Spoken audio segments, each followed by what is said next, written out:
Great. So, good evening and good afternoon for everyone. My name is Valeria Gergieva. I'm at the moment a visiting fellow at the IFSH at the University of Hamburg. Also, I'm a research fellow at Odessa Center for Non-Proliferation.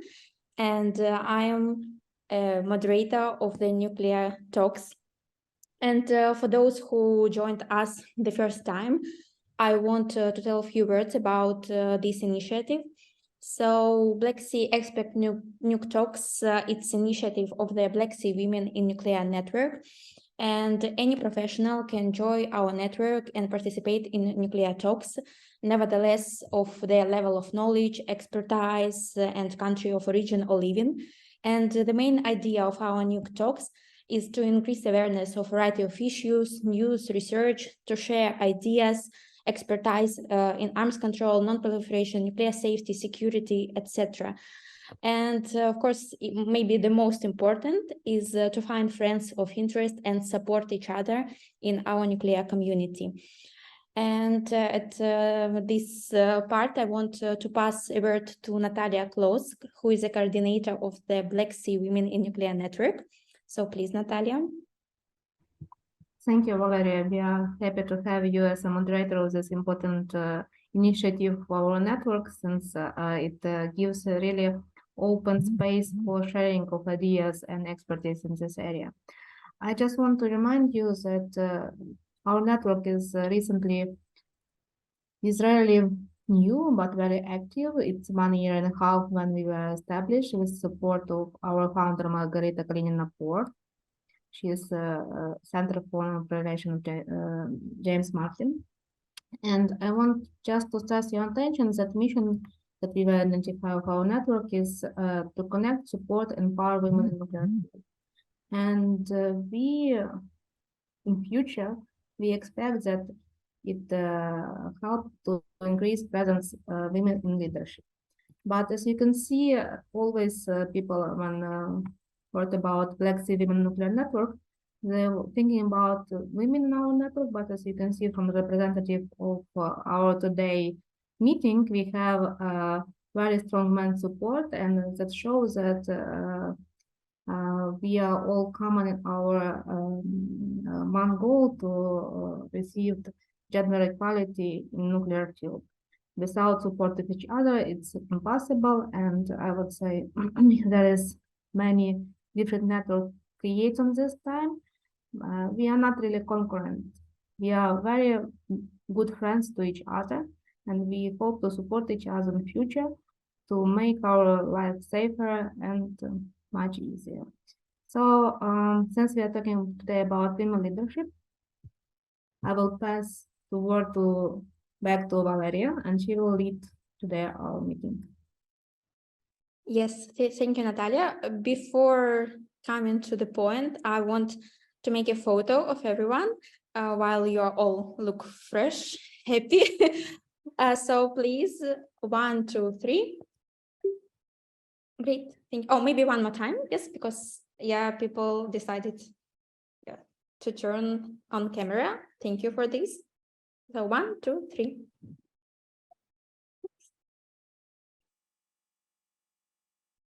Great. Thank you very much. So today our topic is women's leadership, as already you know, and this topic is quite timely for the last years, as there are not enough women in the nuclear field who reach executive levels. Women only make up about 20-25% of the nuclear workforce, as women are underrepresented both in nuclear security and the other nuclear field in general. Organizations should prioritize understanding and tackling the barriers women can face to joining and thriving in the field. And today we have splendid speakers who will tell us about those challenges and ongoing success in this process, about their own experience. And after we will listen all 4 speakers, we will have an open discussion, and your questions, opinion, and your own experience are very welcomed. So please, it's my pleasure to present the first speaker. Rhonda Evans. She is the head of program development at the World Institute for Nuclear Security. She is a lawyer and a regulatory expert by background, now focused on developing programs for nuclear security at the international, national, and operational levels. The last 30 years of her career, she has been in courts and tribunals, nuclear regulation, international organizations like IAEA, and now the non-governmental sector. So please, Rhonda, the floor is yours. Well, thank you so very much, Valeria. And now I am going to attempt to share my presentation. Yes, and now I need to get it into full presentation mode. And it's a great pleasure to be here and to talk about women's leadership, which is a very important issue. And as Valeria mentioned, and as Natalia also mentioned, it's a shared goal for all of us, both men and women, to ensure that we nurture leadership. It was funny, just before I came onto this a Zoom call, I get a curated email subscription. It's called, I can't remember, God, it's just gone out of my head. But anyway, it's all about leadership and it's all about management. And the first thing that popped up was, what are the characteristics of good female leaders, and how do you remain resilient? And it was quite interesting because a lot of them were to do with emotions, attitudes, and it made me wonder, if you opened a book about male leadership, would you be given the same advice? So it's kind of an interesting thing to think about. Now I've got everyone sitting over the top of my presentation. I'll just move you all over there. You don't know what I'm doing, but I'm actually now looking at what I'm reading. So when I came to the World Institute for Nuclear Security from the IAEA in 2017, I realized that WINS had absolutely no program which focused on the underrepresentation of women in this sector. Now, I've been involved in nuclear security since 2001, when I was a decision maker for the new reactor in Sydney. The events of 9/11 happened. And overnight, a principally safety regulatory organisation, of which I was Deputy Chief Executive, suddenly had to understand security in a very intense way. So I've been involved in this sector for a long time. And over the years, it's been quite depressing to me that I was often the only woman in the room. I represented my country for 12 years at major international fora, and I was very often the only woman, including from safety regulatory bodies. So when people said to me that women comprise 20% of the nuclear workforce, I thought, well, that's not really the whole story. And when I came to WINS in 2017, I wanted to find out more. I wanted us to tell the full story, and in particular in my area now of specialization, which is nuclear security. So when we started looking at this area and undertaking more research, we very quickly came to the conclusion that in very many important areas, cybersecurity, advanced technology for defense, but also advanced technology used by adversaries for offense, transport security, as well as armed guarding and response roles, women were much, much less well represented than 20%. In fact, in some areas of advanced technology, it's more like 5%. We also conducted research on people's attitudes to our sector, and we found that it was principally seen as a male-dominated profession. And that was generally because of the typical background of many of our colleagues in nuclear security, and that was military backgrounds, intelligence services, interior ministry, law enforcement. So already those sectors were pretty much dominated by men, and in particular in the leadership roles.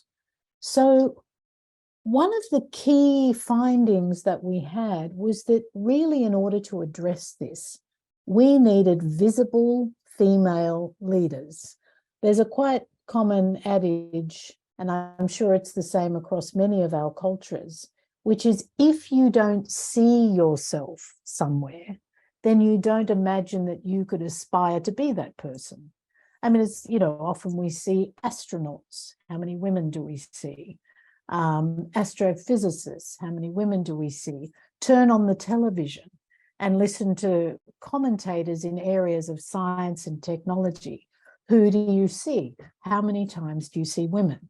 So what we realized in our program at WINS is that the visibility of women is a very important issue. The other thing that drives me absolutely insane is that very often I'm invited to international meetings to talk about gender. I'm not invited to meetings as a female leader in my substantive discipline, which is nuclear security, and which I've been practicing for over 20 years. Why is this important? Because it's important for it to be a mainstream part of the meeting agenda. I've been invited to some transport security forums in recent times. I was the competent authority for the transport of nuclear material in my country. So I know an awful lot about transport security, but when I'm invited to a transport security international meeting, I'm invited to talk about gender equality in the very last session on the very last day. So my main kind of reply to the organizers is, why don't you look at gender equality as the way in which you design this meeting, so that from the beginning of the agenda to the end of the agenda, you are focused on female leaders in this very important area. And the other thing that often drives me mad is when I've been told in recent times, well, when are we going to stop talking about gender, and when are we going to start talk about security again? Because security is core business. And my basic reply is security is about risk reduction. Security is about culture. Security is about innovative, resilient organizations. And in the absence of gender equality, you don't have the type of organization that you need in order to address the risks, the new capability of adversaries, and the change in our threat landscapes. And in all of those things, I come to the end conclusion, which is that the nuclear security sector requires both male and female leaders. So our journey at WINS up to 2020 was very much focused on qualitative research, on examining some of the underlying causes for the lack of women in our sector, for having awareness raising, for doing webinars, and for actually publishing a best practice guide on what are the common barriers and how do we overcome them. So that was our journey up until 2020. But then in around 2021, I wanted to do a shift change in the way in which we examine this area. Now, as we all know, we often talk about safety by design, security by design, and safeguards by design in our field. And that essentially means that from the very beginning, we think about the attributes that would lead to better safety, better security, better safeguards. So the idea that I coined with my colleagues back in 2021 is, why don't we talk about gender equality, diversity, inclusion, and accessibility by design in all of our programs? So that means we examine the design of the program from the very beginning. Have we involved male and female subject matter experts? What kind of language are we using when we advertise our events? What kind of imagery do we use in our PowerPoint presentations? Do we actually depict the full gamut of men and women who are working in our sector? Do we focus on organizational cultural elements when we're designing programs? And are we actually fostering an environment that allows women to come forward as leaders?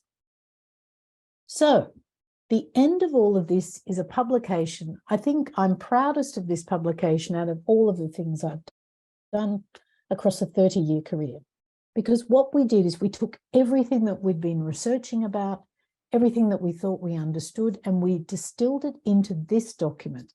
This document is designed for organizations to undertake a self-assessment, to evaluate their progress, and then come up with an action plan in the areas of gender equality, diversity, and inclusion.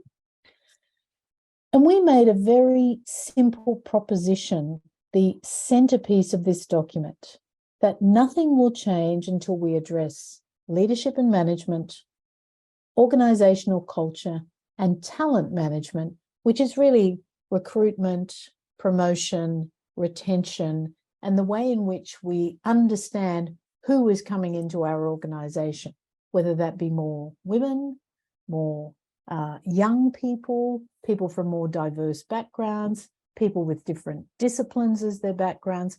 How do we create these new organizations?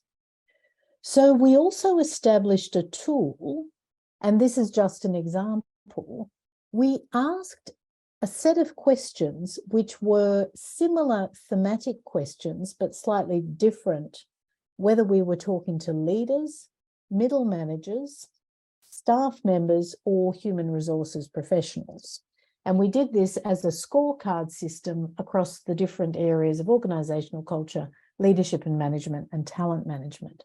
And in so doing this, and by taking this self-assessment, an organization can then determine its maturity in these overall areas. So we gave people a 4-level maturity scale so that when they examined their organization, they could actually position themselves on this wheel.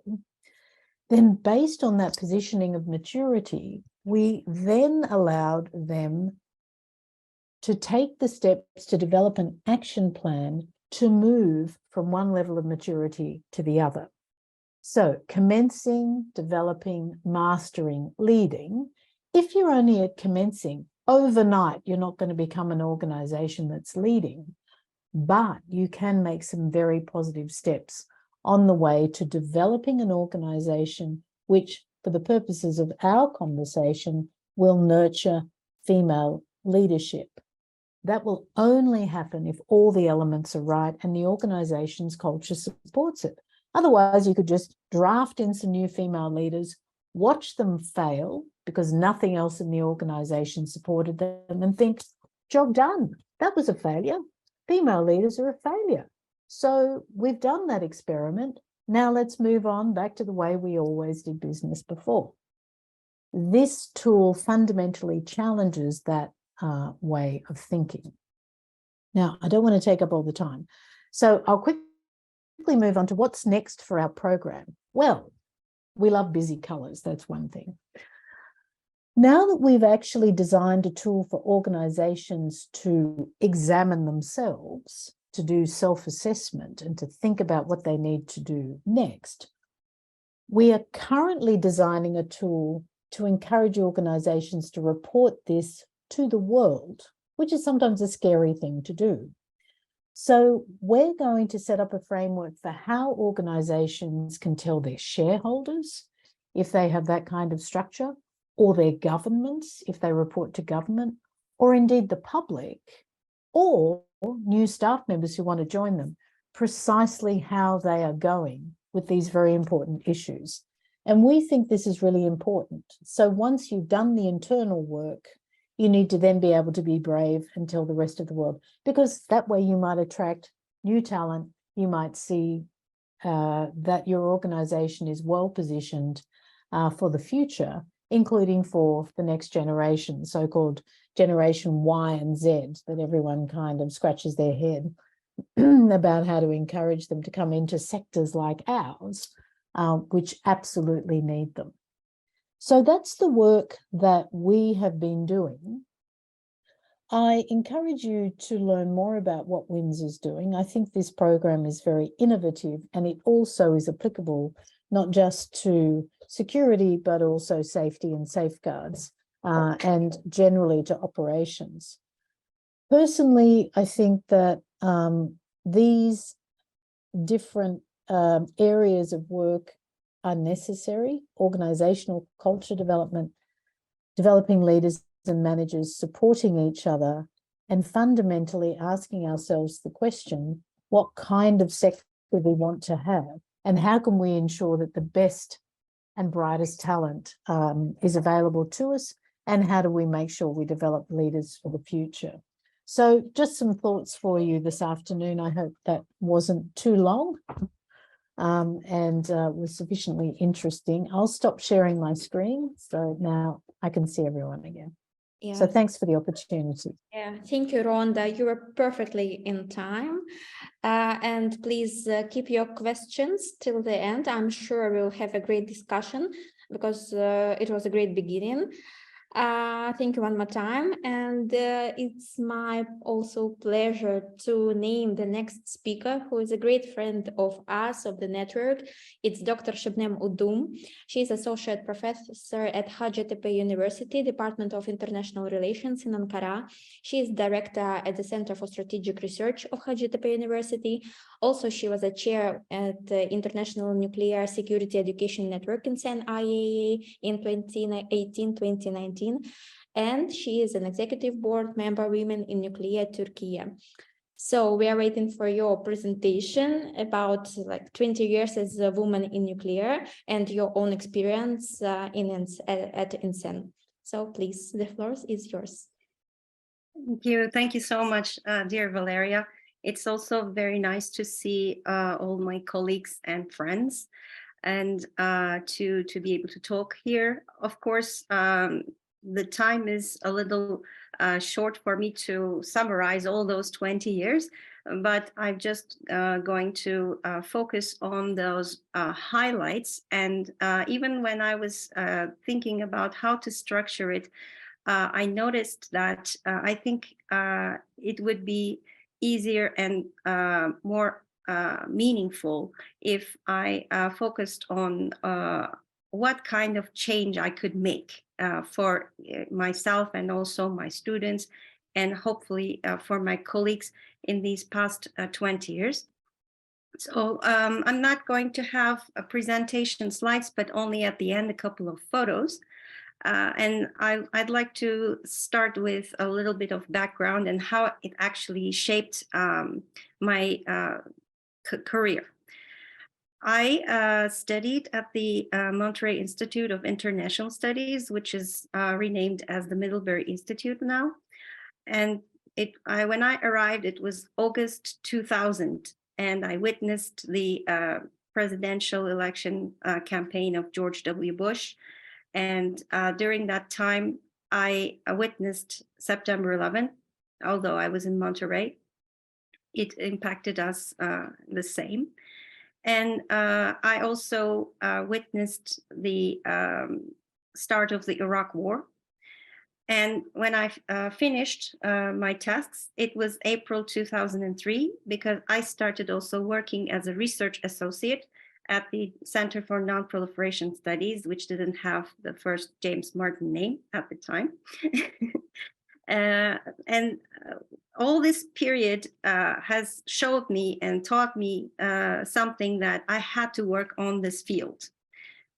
Everything was almost showering me with the information, the knowledge, the experience, and also the demand. So upon going back to my home country, Turkey, I decided to teach immediately. It was summer 2003, to teach WMD non-proliferation to the military.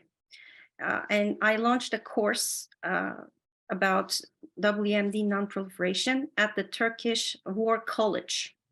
And it was mainly the Iraq War already started.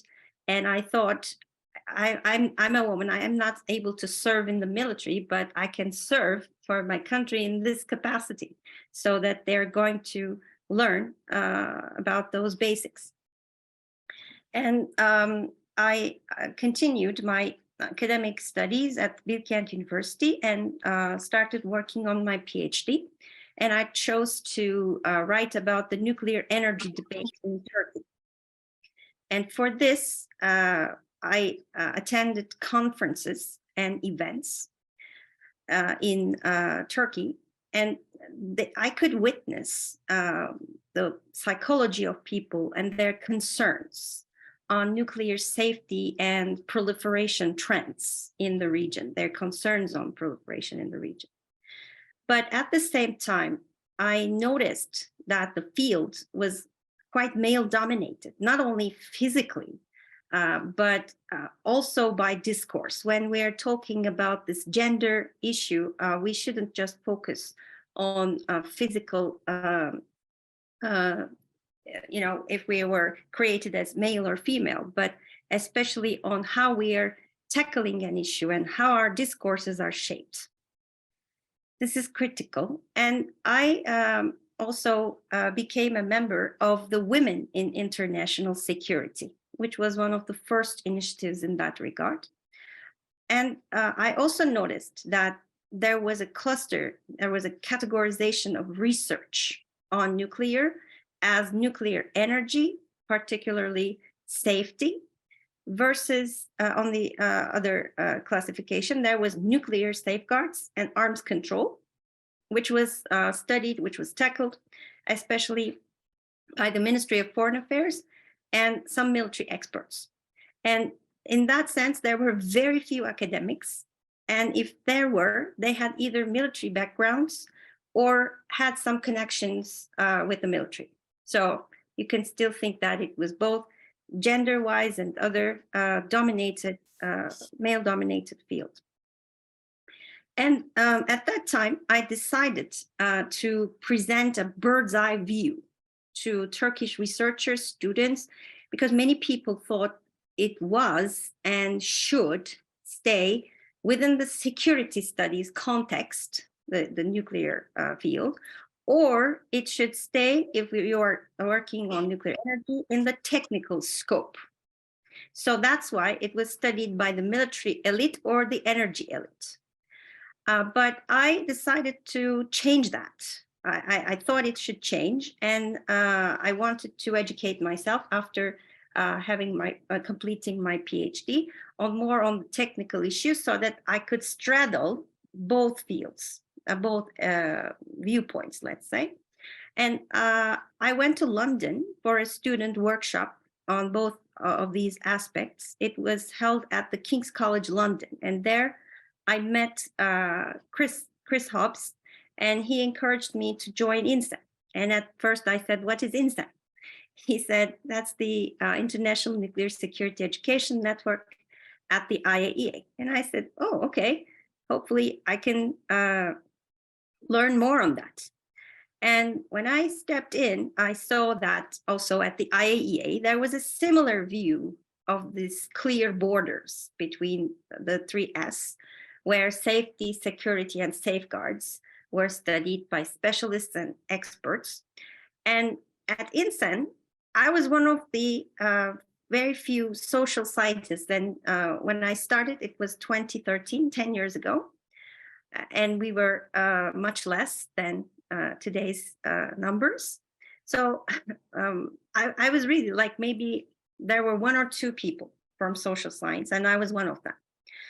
And then I decided that for the first few years, I should devote time to learn more on the technical part of nuclear security. And in this regard, I cannot thank enough to my INSEN colleagues, Dr. Keltum Hakan, who is now the Education Secretary of INSEN, and Dr. Akila Frahi Amrun, also in the leadership now, for their continuous support and encouragement. They're these two amazing women and professors. And in 2015, 2 years later, I joined INSEN leadership, and I decided to promote the understudied social science aspects of nuclear security, such as threat assessment, behavioral sciences, and sociology. And then I was nominated as the vice chair of the network in 2017. Later, I decided to focus more on the E at INSEN, which is education. Throughout, I came across to diverse audiences when I was teaching, and it just popped into my mind that I have to do something because it is not always uniform. So I launched a research project on this topic, to guide professors from different disciplines.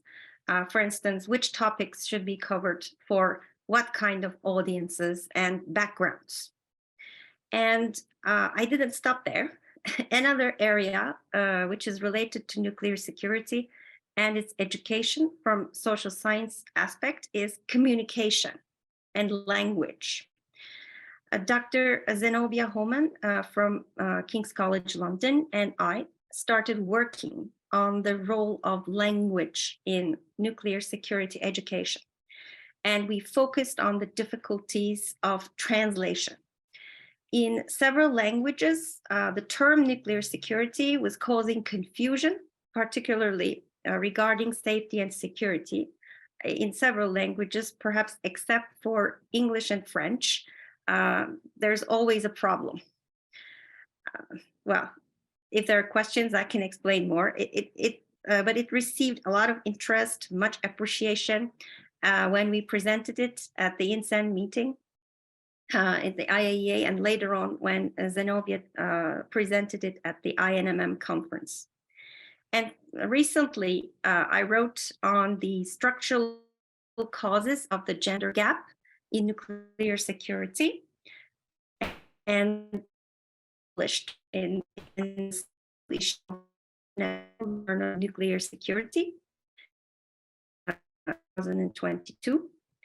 And in the same issue of IJNS, I was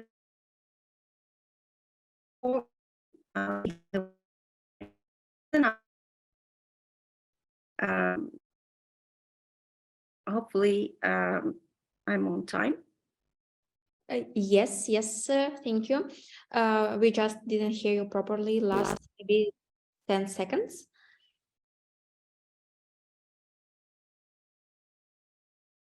Hello? Oh, okay. I guess Shabnam already finished her presentation.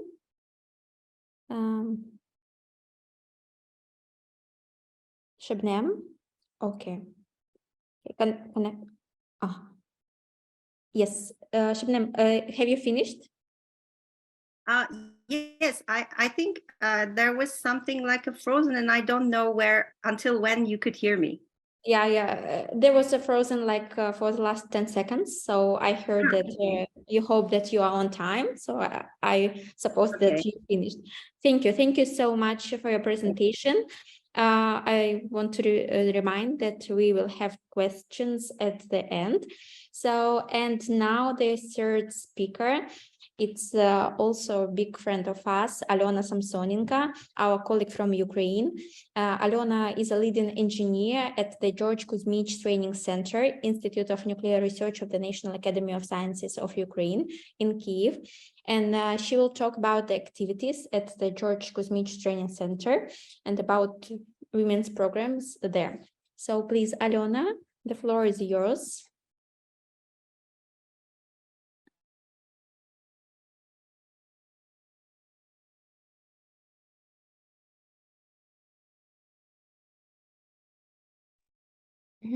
And Alona, unmute yourself, please. Don't forget. Okay. Hello, everyone. I will present to you about George Kuzmich activity. I'm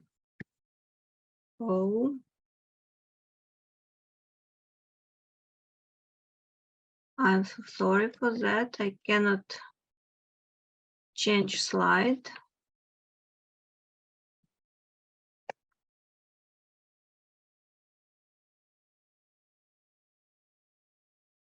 Oh, okay. On 8 October 1998, the Nuclear Material Control Accounting Physical Protection Training Center, named after George Kuzmich, was official opening as a part of the Institute of Nuclear Research of National Academy of Science of Ukraine. In the initial stage of GKTC development, the comprehensive assistance of USA National Laboratory, Argonne, Sandia, and Los Alamos played of defined role this time. GKTC is a part of the Ukrainian state, the system of training, head training, and advice training of NPC specialists. During the years of opening, GKTC has prepared and developed near 400 national training courses of nuclear security, and more than 5,000 Ukrainian specialists, about 90 institutes and organizations of Ukrainians have received of their skills at their training course.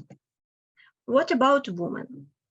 Women during the year of activity of training center, only 320 women was prepared in training course. It's only 7% on the total number of all students of year working at GKTC. GKTC development training material and conduct training course for various categories of participants. For example, personnel of physical protection department of nuclear facilities. Today, GKTC has already developed, delivered, and received training course on 29 topics of physical protection, 6 topics on control and account of nuclear material, 5 topics on nuclear security culture, 19 topics for personnel of National Guardian of Ukraine, and 4 topics for state inspectors. For example, I will show you the topic of the course of nuclear protection for nuclear facility personnel, course of nuclear security cultures, and course on control and account of nuclear materials. During of training course is from 20 to 144 hours, and all students before and after training pass a computer testing, and result of testing and other information on students are kept in the GKTC database. After the training and successful final testing, students received certificates on advanced training.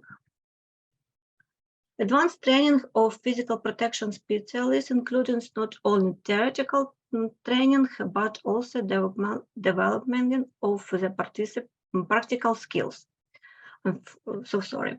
Program of each training course provides from 30 to 50 persons to total training time for practical and laboratory exercise.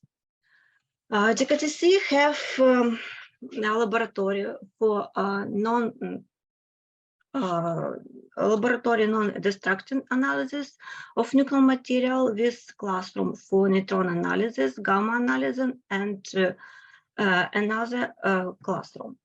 For example, in PCA class, we have radio channel control laboratory and computer security laboratory. And we have a nuclear power plant with elements of the physical protection system. It is interactive complex, and we have external training site complex of engineering and technical means of physical protection system with central and backup alarm station and training classroom.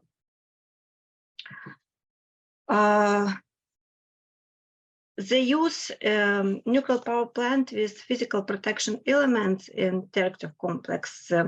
During the training, we will simulate creative activities and analytical thinking of students.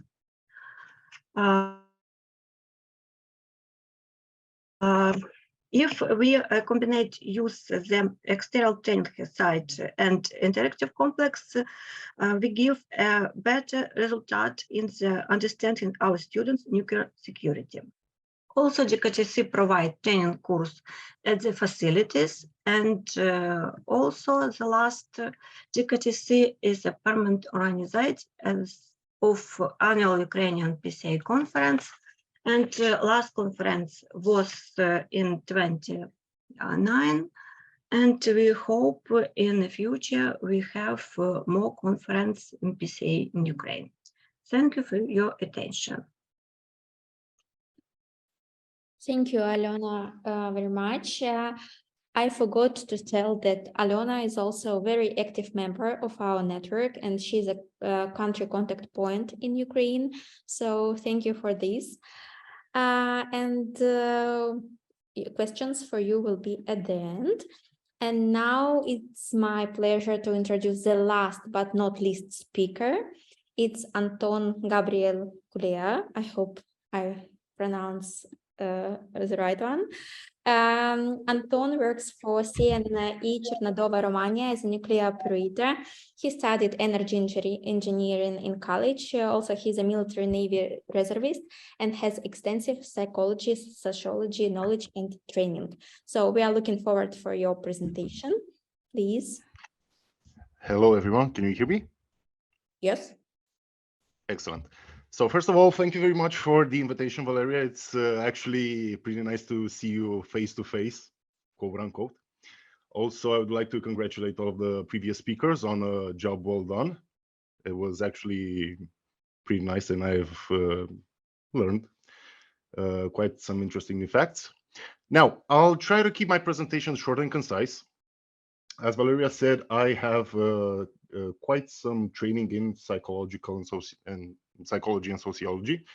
So one of the works that I've developed, one of the papers that I've developed, focuses more on the psychological differences between the sexes when it comes to the implications in the paradigm of female leadership. So I will try to be as brief as possible, and I will try to inspire in you new hope for women in leadership positions, and especially in the nuclear sector, because that's what my work focuses on. Let's see if I can share my screen with you right now. I'll try to briefly go over the presentation, but let's see how it goes. So, share screen. Okay.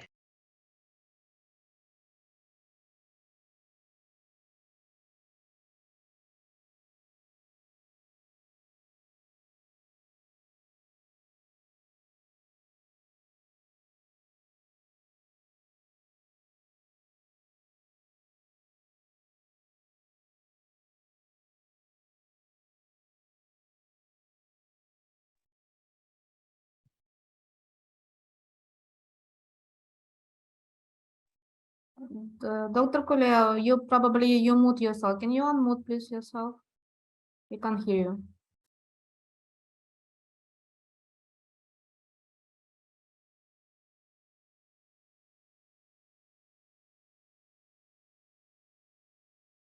On Zoom?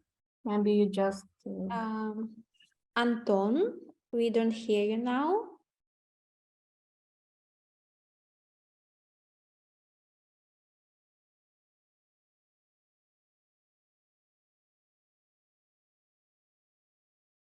Лера, ти як адміністратор, може ти можеш його unmute зробити на самому Zoom? Ask to Check. unmute. Yes, I mute. Okay, I pressed ask to unmute, but somehow it doesn't work. Oh, Anton? Jesus. Yeah, Okay. sorry, we haven't heard you. I don't know why. Now we hear you.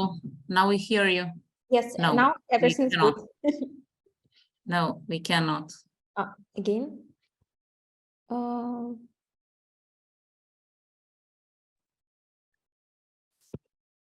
Maybe it's because of the presentation. Maybe something doesn't work parallel.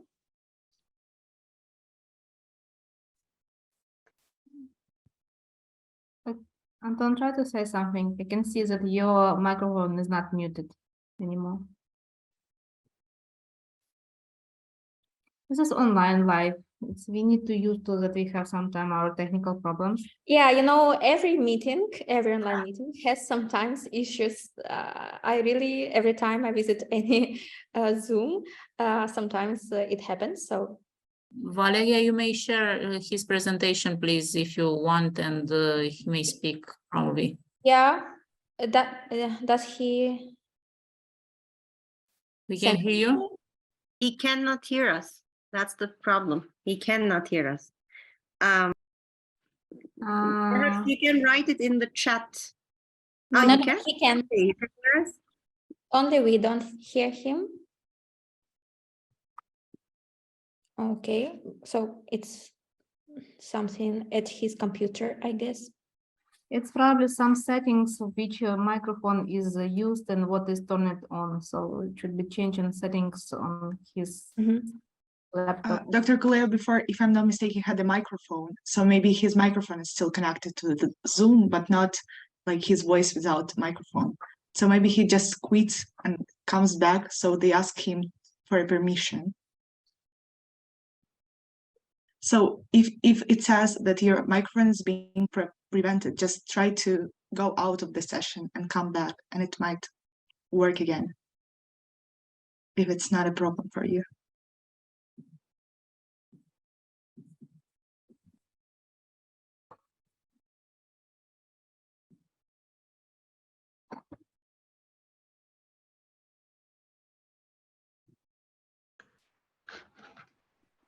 How about now? Oh, great. Yes, we hear. Thank God, finally. So I'm not gonna force my luck with the presentation. I'll try to share it with you via email. I'll just tell you a bit about it. Yeah, you can So- send it to me and I will share it. It also can, if it will be like Awesome. 30 seconds, I will do it quickly. Awesome. Yeah. Okay, so my body of work focuses on two parts. First of all, dispelling any myths regarding to women not being fit for the STEM fields. So basically, I've compiled a database of research that shows us unequivocally that there are more overlapping beneficial traits when it comes to STEM fields. There are no differences between the sexes when it comes to achieving anything that they want in the STEM fields. And that's the psychological part. The second part focuses more on sociology and the fact that women have become much more empowered in the last couple of decades, especially in the western part of the world, and that has set forth a snowball effect that is going to roll over in the entire world. And the nuclear sector will not be an exception to it. Neither will the STEM fields will be an exception to it. So because women have taken control of their reproductive process, women have taken control of their finances, women have taken control of their careers and their lives, the results are in. Basically now women control the reproduction of the species. Women dominate, and I am using this word I am very much aware of the word that I'm using. Women are now dominating in academia, in education. So women are creating the newer generations. Women are responsible for educating the newer generations. At the world level, 2 out of 3 PhDs are being awarded to women. So I would just like to point out the fact that women are at the moment on a rising tide, and this cannot be ignored, whether you work in the STEM fields or other fields. It doesn't really matter. So given the fact that women are much more conscientious, women are much more safety oriented, they're much more compassionate, they're much more empathetic. Okay, my work suggests that their psychological profile is ideal for the nuclear sector, and the main thing that is keeping them from working in the nuclear sector is basically any of those myths and biases regarding to them not being able to do their job, which is a lot of excuse me, lies, basically. So because of the sharp drop in the new population being born. So basically, we're experiencing at the moment, even though our population worldwide has reached around 8 billion people, in the next 10 years, it's going to drop dramatically to 7, and then in another 10 years to 6.5. There are a lot of people who are not choosing to have kids, and that is their right. I'm not here to judge. I'm just here to state the facts. We are currently experiencing worldwide, at the worldwide level, we're experiencing a shortage in human resources, okay? And especially in highly qualified and highly trained and highly skilled and highly educated human resources. So there's a shortage in the workforce. And my good news, as I might add, is the fact that women, or any field that wants to go on, cannot, and I stress this, cannot afford to have any kind of bias towards women, because women will be the most trained, the most skilled, the most educated sector of the workforce. We have data on it. There is no information that can contest this. And if you want to stay profitable and if you want to stay alive, you'll have to go, if you have any of these biases, you're going to have to get rid of them, because you will not afford as an organization to ignore the value that these women can bring to your organization. So to sum things up, because I don't want to take too much of your time, I'll leave the presentation up to Valeria to share it with you. So I try to bring good news. Women will be, in the next 5 to 10 years, highly represented in managerial positions, because any managerial position has to have some amount of experience, some amount of skill, some amount of training. That is being held at the moment only by women, because if you have been paying some attention to the worldwide news, men are failing, unfortunately, in all facets of life. I don't know if that's a good thing or not. I'm not here to judge. I'm here to just state the facts. The college enrollment for men has dropped dramatically. Very few men finish college, and even fewer men go on to master's degrees and PhD degrees. So the future is going to be definitely female, irrespective of the sector we work in, and women will. It is my, it is not only my belief, but my true assertion based on the facts, that women will occupy in greater numbers positions of leadership in not just the nuclear sector, but in all STEM fields. So thank you very much for your time. I hope that my technical difficulties haven't made this experience any less pleasant. And I hope that I've been short and concise on the time and brief. Thank you very much. Yes, thank you very much, Anton. It was maybe even better, because initial task of NucTalks is to talk, and it was a great example. So I will share the presentation with everyone. I will send it so you can look at it more detailed, at numbers, etc. And now let's open the discussion. You can ask questions for every speaker, or for one question for everyone who wants to answer. It depends on you. So yes, do we have already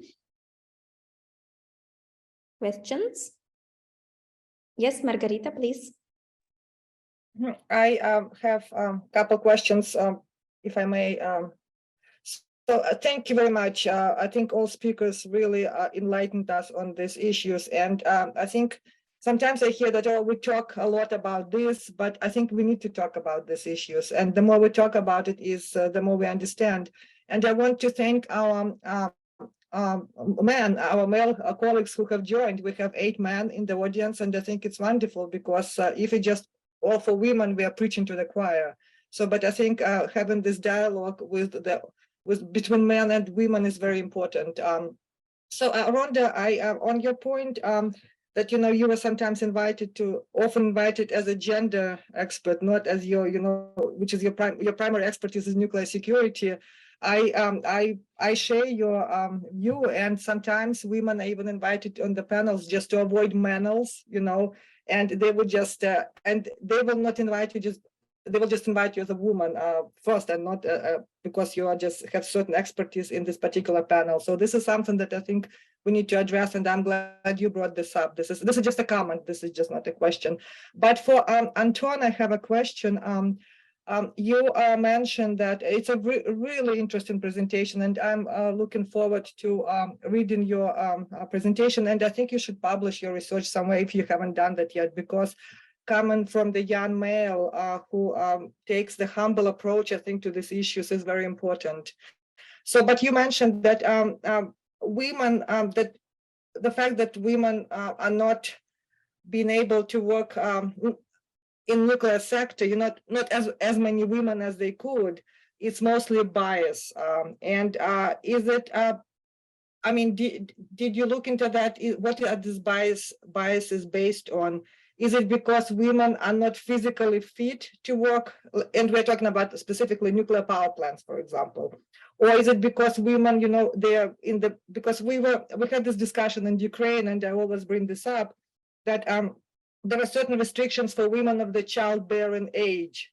But you said that some people prefer not to have children. So do we just completely then, disregard these biases that, if women of childbearing age cannot work in the reactor hall? Or can you just maybe comment more on this? What are these biases, and what are maybe give examples of your, because you work at the nuclear power plant, right? I mean, do you have women who are reactor operators, for example, or do you have women who are actually in the reactor halls, having the jobs which are traditionally known as man jobs? Thank you. Thank you very much for your question, Margarita. That is an excellent question. First of all, let me tell you that I indeed have a colleague. She's a woman, and she does a hell of a good job at what she does. She's actually one of the most appreciated field operators in our unit, basically. And I think that she'll have a very interesting career, and she'll have a very prosperous career as a control room operator. So I've worked with her in the field, in the installation, basically, and there was no difference between the work she did and the work any of our male colleagues did. Given the fact that most of the equipment is now automated, it doesn't take brute force anymore. So sheer brain power and sheer capacity to focus on a task and do it well is what will get the job done in our day and age, not brute force. So the age of brute strength has well gone by. We need to move on past that. In my humble opinion, and it is one of the and I don't want to upset any other of my male colleagues here, but brute strength has been one of the core values that have defined throughout history male identity.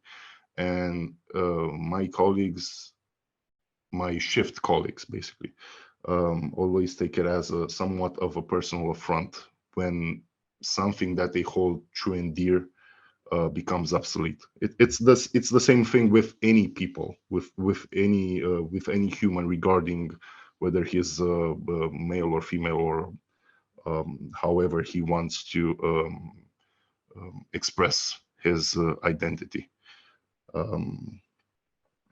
So I have firsthand knowledge of a female nuclear operator who has done a great job throughout all of the fields, whether she was in the she was working in the nuclear reactor, whether she was working on the turbine generator area, doesn't matter. She did a great job, even outmatching most of our colleagues, because she was very conscientious. She was very security minded.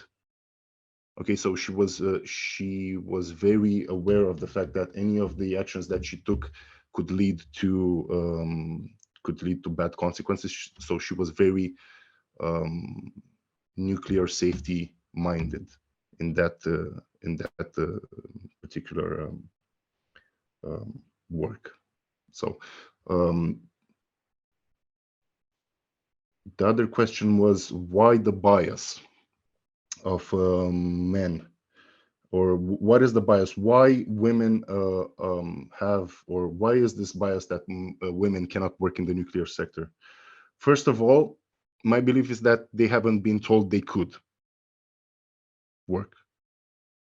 They're basically not being told that, hey, you could have a great rewarding career in this sector, okay, and you could actually enjoy it, and it could actually bring you a lot of fulfillment and a lot of opportunities for growth and development, and you could get a lot out of this.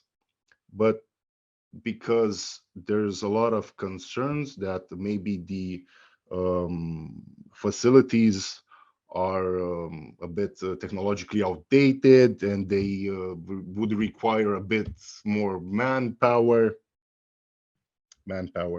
Again, we come to this manpower thing that has been obsolete for the last 50 years, since we've had automated processes, and we're going to even have a lot more automation in the future. We're mostly talking about robots taking over and automation being maximized in the next 10 years. This is the perfect moment for women to take advantage of the technological advancements, in my point of view. So it is the perfect moment where women can start working and can start having a career and can start developing themselves in this sector. As I've said, it's the fact that nobody has ever told them they could work in the nuclear sector, because the nuclear sector doesn't just isn't just made up out of being a field operator. There are a lot of branches. You can have security, you can have Q&A, you can have administrative, regulatory jobs. There's a whole bunch of things you can do in the nuclear sector that doesn't just comprise of field operations, you know. And even if you want to go into field operations, you can do it. We have automation. There's a good joke in the military. So I also I kind of do not deviate from the standard that Rhonda told, from the stereotype. I actually also have a military background. So there's a funny saying in the Navy that 20 male recruits were called to unload the truck, and they finished the job in 2 hours. And one female recruit was called, and she finished the job in like 10 minutes because she used the forklift to load the truck. So as I've said, it's all about how do you use your mind power. Yeah. That's just it. And all of those biases, I don't think when I think of my research, I have not identified any other bias other than the fact that just women aren't aware that they can work in the nuclear sector. Men certainly do not oppose it. I think I can speak on behalf of my colleagues that I would love to see a lot more women working in the nuclear sector, because if you have been like me on a ship with 50 other crew members or 100 other crew members or 200 other crew members, that can get a bit rowdy. A woman can make your day a lot more smooth and nice. So even though there can be a bit of demoralization when it comes to women going into fields that are considered as being male-dominated spaces, indeed, men are competitive, but not all men are competitive. And the men who are the most aggressive will just oppose anything that is new, because that's their nature, and that's what my research shows. They'll oppose anything that's new just because it doesn't stick to their routine or doesn't stick to their beliefs. So that's not a reason for women to get, I don't know, demoralized when they go into a field. There are just some people, men or women, who will, I don't know, oppose anything new. But that's how change is done, you know? Like, that's how we grow as a society, as a species. We try to adapt to our circumstances by using the best tools that we have, the best individuals that we have, and the best ideas that we can have, irrespective if they come from a man or a woman or whatever.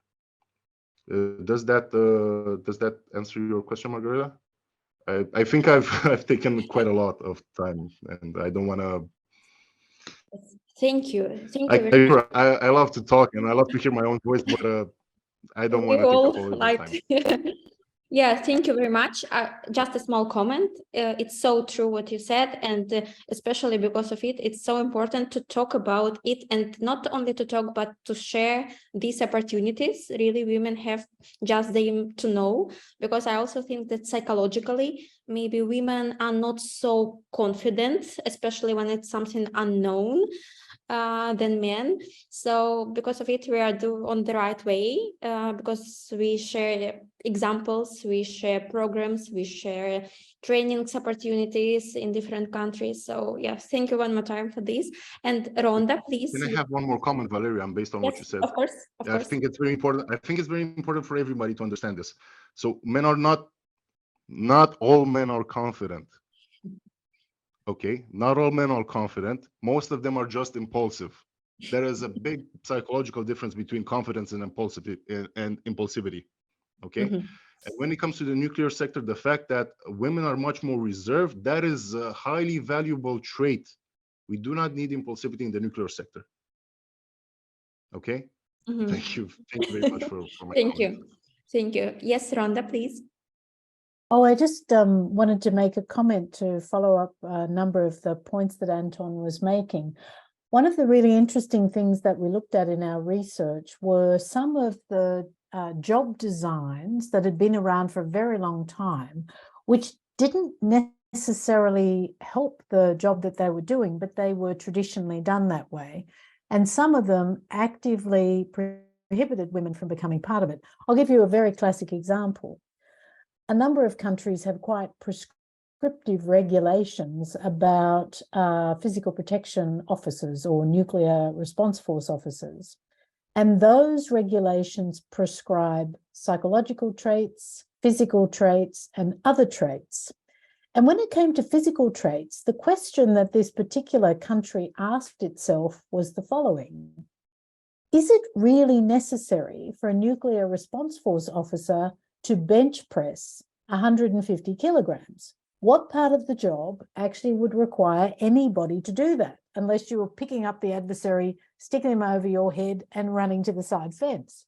So what they actually realized is that some of the physical requirements were actively prohibiting them recruiting women, And if they change the physical requirements to actually what the job required, an ability to run fast, an ability to make quick decisions, an ability to fire a weapon, many of those things, there was no great difference in the physical attributes of either men or women. So once they changed the criteria, they actually removed a barrier to entry.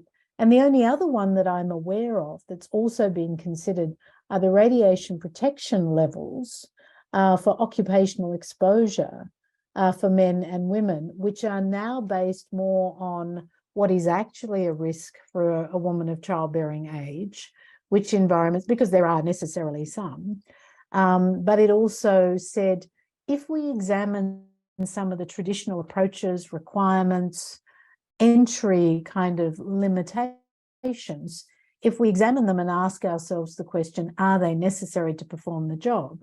Then I think, as Anton said, not only will we encourage more women into this profession, we'll actually have removed some structural barriers that don't need to be there.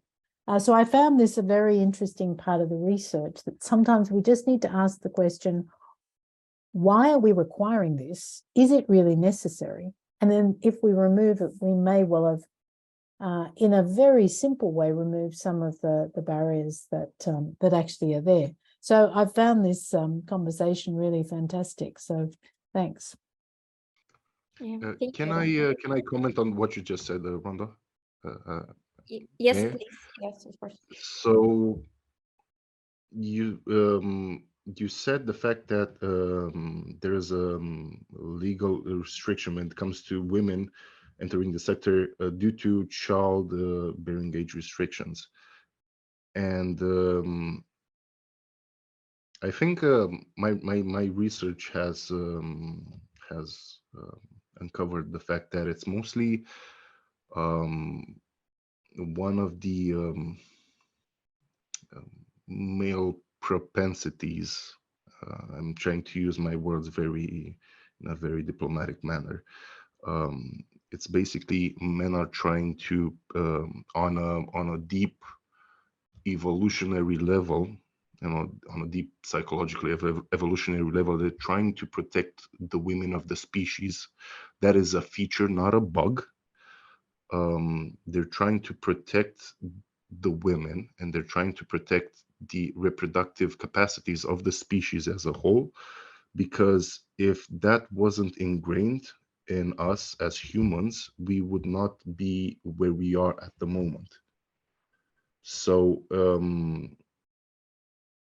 many people try to think of it as being something that is a bit negative, but when we understand it from this psychological evolutionary point of view, that it's much more, it's not about limiting women, it's about protecting the species.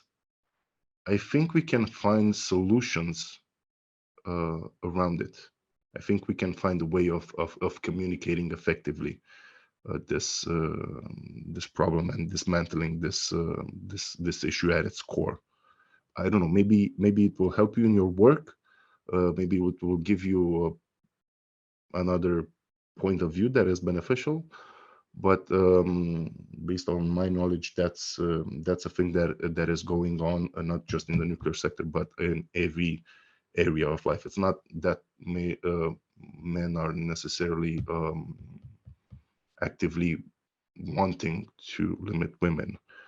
I think I can speak on a lot of my colleagues, on behalf of a lot of my colleagues, that they want women to succeed just as any woman wants to succeed, but they're a bit more cautious when it comes to the preservation of our species, because we as men, historically speaking, and from an evolutionary side point, even though we engage in wars, we always have tried to protect women and children. So the core identity of a protector is something that comes innately to us. So yeah, maybe, I don't know, maybe it just gives you something to work on. Thank you. Natalia, please, you want to ask questions for long, so. Yes, thank you, Anton. Raised interesting discussion about maternity, choice of women with what to do with their life, and I don't want to go back to the discussion since we discussed it a lot. I want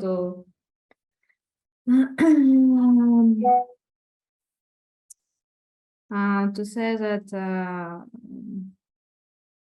Anton, probably, I don't know how many countries did you cover with your research, but in different countries there are different views, and maybe it's relevant to your organization, not for everybody. I want to ask Alona Samsonenko one question, if she's here, about women representation, because future when women will take a leading position is coming in some years, not right now, and to grow expert to hold the leading position takes some time, and you need to go through some certain steps, and you need to have a big number of those experts. So you work in Kuzmich Center about 11 years, as I remember, and with your presentation, we have seen many pictures with from your room where was many participants of workshops and training courses, and almost all of them there was men, like domination. From your experience, from when you start to work at the Kuzmich Center, did the number of women increased in your room, or it almost the same? What do you think? And what is why it why new girls are not coming actually? Not because I don't know that this specialties exist, but what is the problem from your point of view? Thank you. First of all, Natalia, you will great know about situation in Ukraine and women in nuclear security. You have conducted in this area, and I think it's a few years after you conducted, not situation.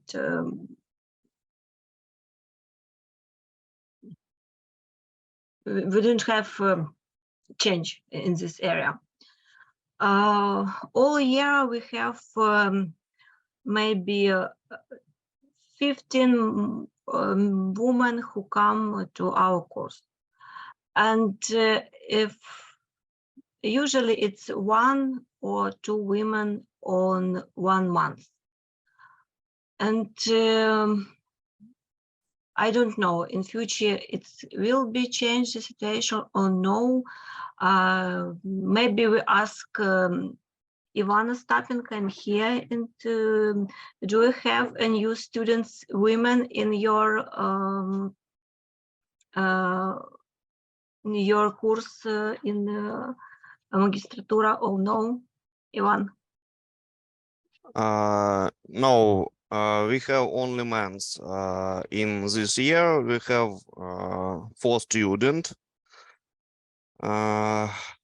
But it is only if we are talking about the full study students. Also, we have part study students, and here we have 4 or 5 women. It will be specialist in our courses, and maybe after 5 years. And it will be women or not, I don't know, because women don't came to nuclear security now, only men. Yes, it's a problem. What Alona mentioned, I'd like to add, Natalia. Yes, I just want to add that I'm sorry. Alona says she mentioned about this research that when I was doing during my what I was working for Ministry of Energy of Ukraine, and in total we have very good data from different agencies and organizations. So in Ukraine in 2018, it was only 18% of women work in nuclear security field. So, and situation not really changed on this time, even as I know, number is less with women representation right now. So sorry, please go ahead. Yeah, in border guard service of Ukraine, since the last year, from the beginning of the last year, we have the changes because, you know, as it was said earlier, the boys went to war, yes, and they have to save the women and save the children. And that's why on the positions of our guys, of our boys, of our men, there are many women now. And in our courses, for example, the courses of detection of radioactive and nuclear materials in out of control on checkpoints, and for example, the technical assistance of maintenance and repair of radiation portal monitors, this year at first appeared women, and now we have about 30% women on our training courses this year. Also, I want to say that I always go on border guard checkpoints and see that instead of men, the women are making their duty, and also they are very nice in knowledge on detection of radioactive and nuclear materials this year. But I'd like to add that I agree with the early speakers, and I want to say that in this position in the program of Women's in Nuclear, we have maybe not to speak how to separate or how to make women more strong in discussion of these questions. We have to say that the men must help our women to do their job, and the women must help our men to be proud of them, and we must help each other. We must help each other because we mustn't be separate, men and women. We must be the same because we can't live each with other. That's my point. Thank you very much. Thank you. It was positive moment.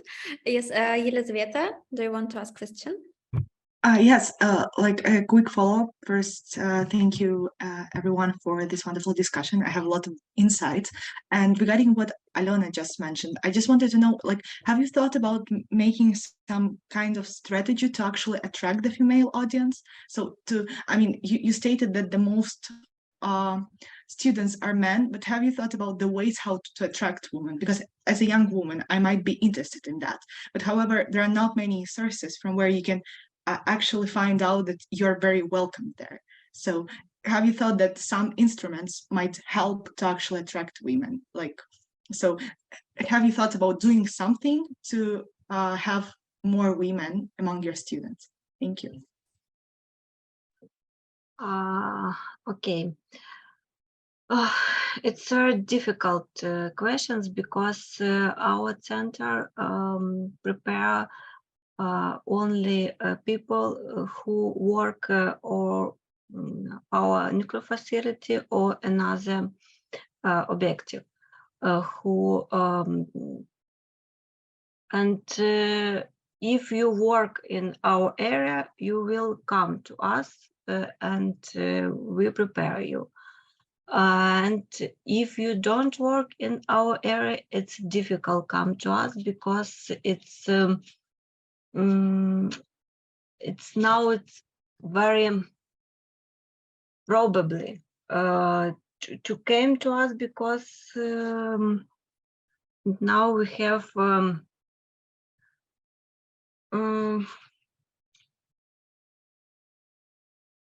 I'm so sorry, I forget in English. Обмеження по кількості учасників на курсах в зв'язку з військовим станом. So the number of the people who can actually be students is small now, right?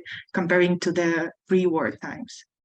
Okay. It's yes, and there is a problem. There is legal restriction of how many students they can have right now, and also the training facility is a professional development facility. So it means that they do training for the people who really work in the field.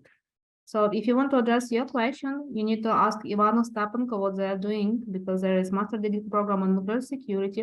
what's their strategy on promotion nuclear security specialty among younger women, actually. So Ivan, if you want to answer this question, it will be interesting to listen, actually.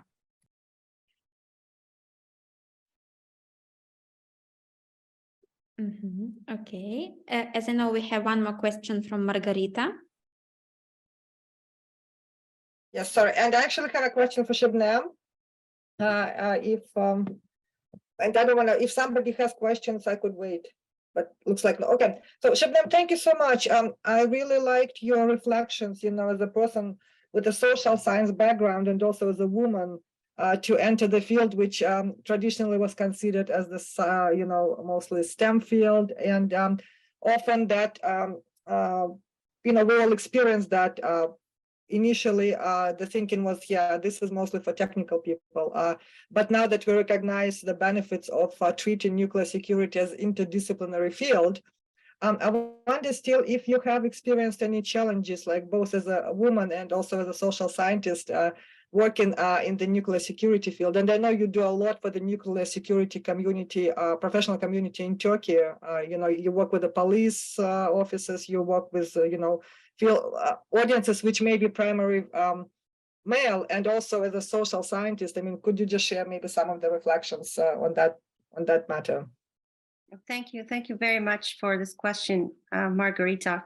As a matter of fact, I was the first woman to work as a research associate at the CNS.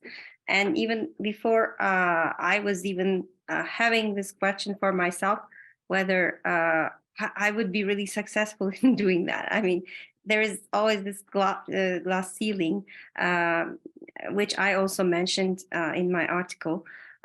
But especially for today's circumstances, when I look at this from the perspective of your question, I do experience these kinds of issues, but mainly not because I'm a woman, but because I'm an academic. So this is the gender here, I should say. I'm not working in the government, but I'm working as a professional, as a researcher, as an academic. So there is a bureaucratic miscommunication. It is not on purpose, but people think that because they are the military, they know better. Because they are in the security sector, they know better.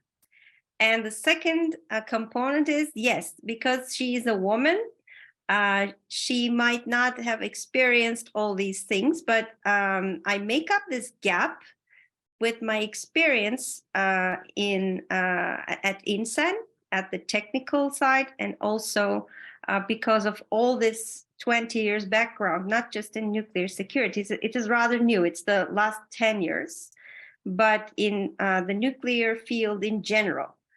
Because even here, the nuclear energy elite also likes to see it as a 3S concept, not strictly separating safeguards, safety, and security, but in practice, what dominates is safety.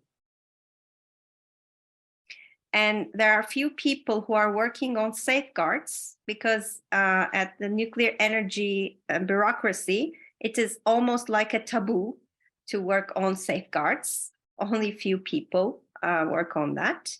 And for nuclear security, it is very, very new. And the related, the relevant institutions, relevant departments are learning from us what they should study further. So it's a learning process also for them and for me. And I don't take it as a negative aspect, but I always take it as something that I should work on to show that this is not within the confines of any institution, an agency, or a certain bureaucracy. And of course, not even a certain gender.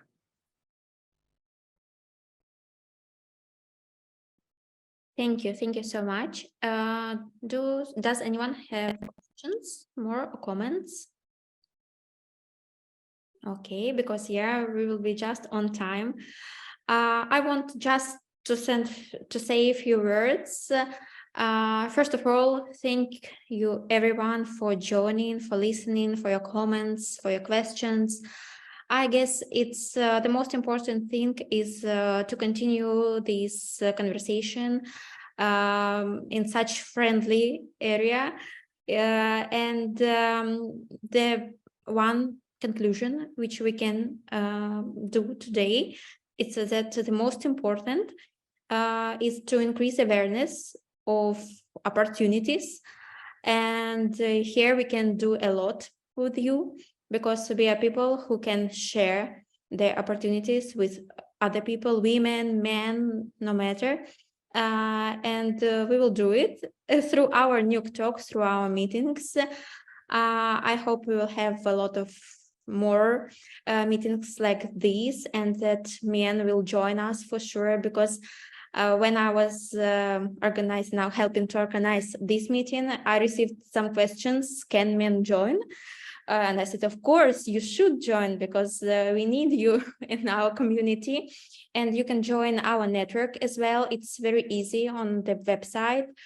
So yes, thank you one more time. Our next NucTalks will have like special edition at the end of April at the International Conference on Nuclear Decommissioning and Environmental Recovery. It will be online, and it will be about the disinformation from point of view of the Black Sea region. I still don't know all the details, but we will for sure advertise it. And if everyone can join, you are welcome. And also one important thing, we will continue to organize nuclear talks, and we are interested in also your ideas. What is interesting for you? What topics are you interested to? Which is for you important? So we are welcome for your thoughts. Even if you have now some ideas or sorts, you can share them, like to say, or just write in the web chat, or just to send me a message. I'm trying to be always online. So yeah, thank you. Maybe any comments, questions? Valeria, I would like to add, in such difficult time in which we live, you agree with me, and everybody agree, I want to add that men are waiting the women to help us, and we need you, and you must help us to make this world more beautiful. Thank you very much. Thank you, Mykola. Yes, I believe women can do this world better, and we are doing it exactly what we are doing, and we can. We can't do it without you. We can't do it without you, because we are the same. Yes, I agree. Okay, any more comments? Positive insights? I just want to say thank you that everybody stays so long with us today, because usually we have our NucTalks about 1 hour, but this topic was so interesting, and we have so excellent experts here that I have a feeling nobody wants to leave this discussion and still creating some questions in their mind. So if you have any questions for our experts, so don't hesitate to ask them. I think they will be happy to answer anyway. And please join and continue to check what interesting topics will be discussed in future. And we will share the way how you can join our NucTalks on that conference that Valeria mentioned earlier. And thank you very much. So if other our speakers wants to add something, it will be excellent. Yeah, and I also want to thank our speakers one more time. All of you really made great presentations and made us think more about this topic. And thank you for your time. Thank you for answering my emails so quickly. It was the easiest NucTalks to organize, really, this round, because you answered so quickly. You were ready for, I don't know, for any topic for any time. So thank you very much. It was really the easiest round to organize and the smallest emails. Yeah, so thank you one more time. Okay, I guess, yeah. Thank you. Yeah, Thank you.